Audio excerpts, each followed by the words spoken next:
Hello everybody and welcome. Today I want to talk about how to create a truly cracked F2P account. So as you know, Genshin is a gacha game. You get a lot of people out there who build awesome accounts, but they're obviously spending a fortune on it because they've got like C6 Farina, which I'd love, by the way.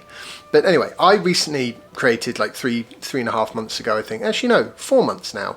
I created this F2P account and I decided with this account I was going to try, as far as I could, to not make the mistakes I made with my main account and actually build a strong account in a fairly short space of time. And it is fairly good. I mean, I'm not at the point where I can get through the Spiral Abyss all the way. I can get through floor 12, but I only get 1 star out of it, usually, which isn't the best. So, you know, but there are a few sort of things that you want to try and avoid doing if you want to have a really strong account. And that's what this video is about. So, right off the bat, to begin with, what you want to do is just use the artifacts that come out of chests and stuff like that.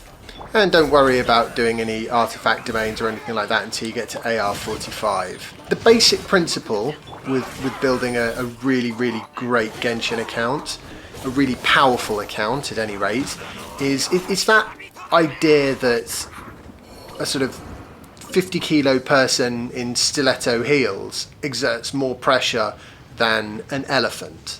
Because it's focused. All that weight is focused. So although there's a lot less weight, it's got more pounds per square inch, if you like. And that's the fundamental idea here. You need to sort of restrain yourself from trying to get every single character that comes along and just aim for the ones that will make a big difference to your account. When it comes to artifacts, like I said, you want to use the stuff that just comes out of the chests and from, you know, just general playing the game, and just use those, but concentrate on main stats first for your characters, and then substats, and then finally set bonuses, trying to build up, you know, stuff that will work for the characters that you have. And you want to have a clear idea as to what those characters do on your teams. Something where you've got an on-field DPS, an off-field DPS, and a healer perhaps, and maybe a shield support, although Noelle also is probably more of a DPS really. She's one of these characters where everything's lumped into one and none of it really works particularly well, but if you get certain other characters like Farina, she could be useful, she could function. Lynette is an interesting one. I will build her on this account. My Animo game on this account is like basically non-existent. Crowd control is one of the massive shortcomings of this free-to-play account for me, because I tried to get Sucrose and she evaded me. Despite the fact that I put in so many wishes, I ended up getting Navia when I didn't really want her. I think it was that one that I did. But anyway, yes, it's something like that. And that's the thing, you have to be strategic with where you spend your resources, because you don't have an unlimited supply. Nobody in this game has an unlimited supply of resources, but as a free-to-play you obviously have a lot less resources than even somebody who just gets the battle pass and the Welkin Moon. So what you want to try and do is concentrate on 2 teams which you really like, and then just concentrate on leveling up those teams. And these are the 2 teams which I'm concentrating on in this account. I do have another couple of teams which I will have a go at leveling up, but for now they are not the priority.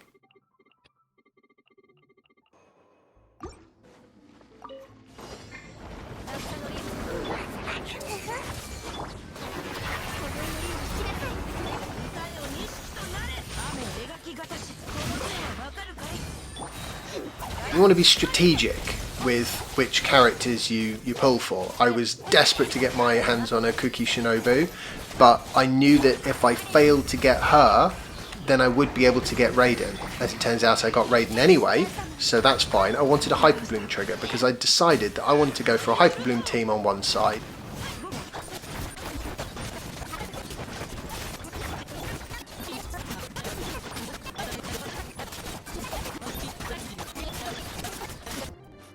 And then the other side I was thinking was probably going to be more of a sort of a vape team, so I started building Xiangling, and I have Bennett as well.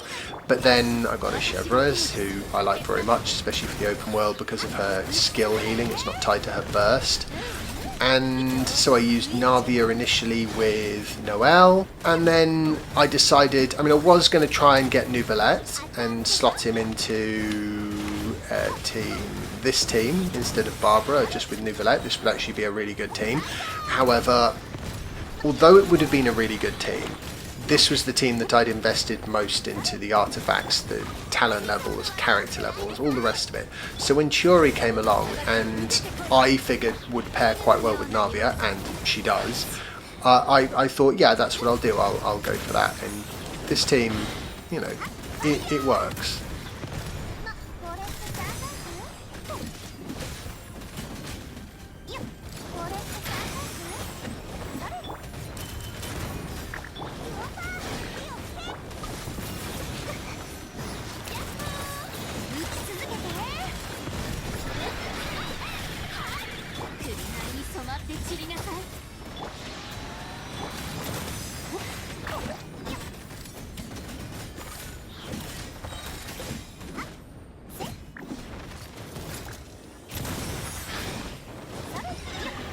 The teams do work, but fundamentally, you know how I was saying about it's all about the investment in a small space. Well, that's what I have struggled. I haven't finished doing that. So this weapon is level 90. That's great. That one's level 90. Fantastic. 90, 80. That could be better. And now let's look at the artifacts. I've got a 4-star artifact here. These aren't all leveled up. Navia's ones are all leveled up, so that's good, but they're not the best quality. These ones, not the best quality, not all leveled up. Chevro's are, not all leveled up. To be fair, this side is my most invested side, and it shows, because this side struggled more with actually clearing the content, and the reason for that is, with the exception of Cookie, who I believe's artifacts are all leveled up mostly, because she's basically, with Cookie, it's just all about the EM. That's all she cares about. And a bit of HP would be nice. Xingqiu's artifacts are doing okay. They're not the best quality in the world, and there's a little bit more to come out of them. Talents could be improved. Candice, let's not even talk about that. She's just kind of there because in the open world I like to be able to break rocks, and a little bit of extra hydro never hurt. This is the character I'll be investing in the most once I have finished with Navia's team, because these artifacts need leveling up. They're not bad. I've gone for a crit build. Have I got, what weapon is she on here? Oh yes, I have actually put her on the Widsith, but look, it's level 50. So I need to sort that out. I need to sort all of this out. But when I do, it's going to be all right. Oh God, that's an awful artifact. There's a lot of awful artifacts going around at the moment. But this is the thing. You want to use the strongbox. That's something else I wanted to mention. Strongbox is your friend when it comes to artifact farming, and try and concentrate on artifact domains which are resin efficient. What do I mean by a resin efficient artifact domain? Well, for example, not that one, because not an awful lot of characters want retracing bolide, or even Archaic Petra for that matter. This artifact domain is okay, because Maiden Beloved is kind of alright, but it's been power crept by most of the other healing artifact sets out there. But you do want VV on your account, so what I would tend to do is use the strongbox. Stick all of the other artifacts that I get that are no good into the VV strongbox, and then you will get a decent set. This is another example of good use of the strongbox. Tenacity the Millilith, really useful support set. Most people don't particularly want Pale Flame because it's a physical damage set, so use the strongbox to get your Tenacity of the Millilith. Shimenawa's Reminiscence is okay for certain people, but Emblem of Severed Fate is pretty much an essential on most accounts, so a combination of doing this domain and getting emblem pieces from the strongbox is probably a good idea. But also, this is an attack scaling set, so as a 2-piece even, it can be quite useful on a wide variety of attack scaling characters. This is one of the domains where most people will be spending rather a large amount of their time, because it's got Deepwood Memories and Gilded Dreams. They're both absolutely cracked sets, and there are a ton of characters that can use both of them, and it's not strongboxable. So yeah, you will be spending some time in the Deepwood domain. Also, Marashuse Hunter, fantastic. Golden Troop, also a really good set. You can't strongbox either of these either, so this is another resin efficient domain. And then for me, because I've got Navia, Nighttime Whispers in the Echoing Woods and the Songs of Days Past. So Chevreuse is using Songs of Days Past, and that's mainly because it comes with the Nighttime Whispers set, which Navia is using. So this is reasonably efficient for me, but it might not be for you. And it is very sort of case by case dependent, all of this. You need to have an idea of what you want to achieve and what you're concentrating on, and then laser focus down on getting what you need to make those characters and teams really work. How would I upgrade these teams? In time, if I could get a first constellation for Chiori, then that would increase the damage that she puts out quite substantially. If she happened to be on a banner with Chevreuse, then it would be a no-brainer for me. Cookie! Oh my word, if she was on a banner, I would absolutely stick a few wishes in, no matter who the 5-star was, because I really want her C2, and then it'll sort of eliminate that downtime in her skills Electro Pulse, and that would be really good. So that would be a good thing for me to concentrate on. Sing Show, you can't have too much Sing Show. I've got him at C1 at the moment. I want C2. C2 is a big one for him, and if I have to, I'll get him from the shop in July, I think it is. So that's the plan with him. If he's not on banner, hopefully he'll be on a banner before then, and I can pick up a few copies. Candice, yeah, she doesn't really do a huge amount, to be honest, but if I could get her C1, she'd do 3 seconds more of not an awful lot. So there's that. And Nahida is actually pretty good out of the box. I wouldn't mind getting a few more Widzith copies, but I'm not going to roll on the weapon banner, so they'll just have to magically come out of the gacha as and when they feel like it, which, you know, they do sometimes. I mean, yeah. The reason why I've gone for a DPS build on Nahida is because fundamentally it just kind of has been leaning that way. If I was to change her weapon, for example, I've got a magic guide, and that is good for her. It's not going to do as much damage as a Widzith, you know, especially once I get a few refinements for it, hopefully down the line. And I don't really have anything else that I could give her that would be worth it. The only person on the team who does any raw damage is Sing Show, so there's not a huge amount of point trying to use Thrilling Tales. Thrilling Tales is a great 3-star weapon, by the way. You're definitely going to want, I would say, probably more than 1 copy of Thrilling Tales. It is incredibly useful on all sorts of characters. Basically turns any Catalyst user into an uber buffer for 10 seconds out of 20. Talents, oh yes. So it's great to sort of, you just want to invest. That's the point here. Invest in those 8 characters. For example, this is the team that I'm really trying to get finished first.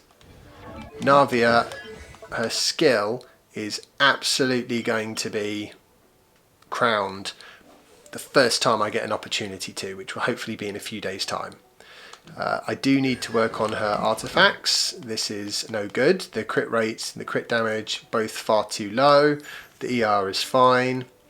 I actually quite like having a little bit of elemental mastery on her, because there's no dedicated shield or defensive utility like Sing Show or Beidou on the team. So yeah, I don't really want to get like one-shotted, and that elemental mastery is providing some, it's making the crystallized shields not paper thin. I think that's the point, especially in combination with the Geo Resonance, which is great. I mean, Resonance is a good thing to look out for here. So I've got Pyro Resonance for extra attack, and then Geo Resonance for extra damage and extra shield strength. So yeah, it's all good. Candice is sort of making everyone a little bit tankier and increasing the healing from Kuki a little bit, so that's something. And Sing Show's doing the damage reduction, which quite honestly this team would not survive without that. This team actually, the little Aggravate Raiden team that I'm playing with, I will give this a go at some point, and I think it will be quite good. Quite good. It's not, you know, it's not Raiden's natural home, but I don't really have anywhere else to put her. This Hyperbloom team with Barbara is very mid. Very, very mid. It would be better if I swapped Beidou for Nahida, but then, you know, Nahida's on this team, which does work well. If I can get myself a copy of Alhaitham, then this team, so Alhaitham will replace Candice, and then this team will be a good team. I'll change Nahida to a more of an off-field build, and put Gilded Dreams on Alhaitham, and perfect. That will be the team. So when Alhaitham comes for a rerun, that's where I will be spending these free-to-play wishes, because it will transform this account more than probably getting Nouvellette would. Just in terms of clearing the Spiral Abyss, because I do want to clear the Spiral Abyss. It's frustrating me that after 4 months I still haven't fully cleared it yet. And what's even worse is I feel like if I literally just leveled up all the artifacts on both these two teams to 20, I'd have a good shout. But it's just so much resin. And also I keep doing silly things like leveling up people that aren't in those two teams. Thankfully, Genshin as a game isn't particularly hard, which means more or less any team can clear the hardest content, which is great because it means you can just play with the characters that you want to. You just need to be mindful of who you need to support with those characters. You know, so I mean, I actually quite like Navia, so I need to have a team around her that will make her do really good damage. Otherwise, I can't be surprised if she's, you know, a little bit wimpy and doesn't get the job done. This team would definitely be stronger with in the Spiral Abyss with Bennett instead of Chevreuse, by the way. I hope you enjoyed the video, and if you've made it this far, please remember to like and subscribe. It really helps the channel out. And that just leaves me to say have fun, and I hope you win all your 50/50s.